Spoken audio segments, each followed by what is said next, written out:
Attorney General Dana Nessel and 23 other attorneys general won a court order protecting health care for transgender youth.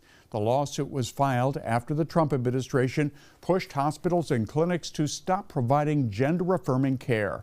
A judge ruled the federal government can't threaten to cut off Medicare or Medicaid funding simply because a provider offers care, including puberty blockers and hormone therapy. AG Nessel said, quote, "Politicians should never drive medical decision-making," and says her office will keep fighting to protect access to care for young transgender people.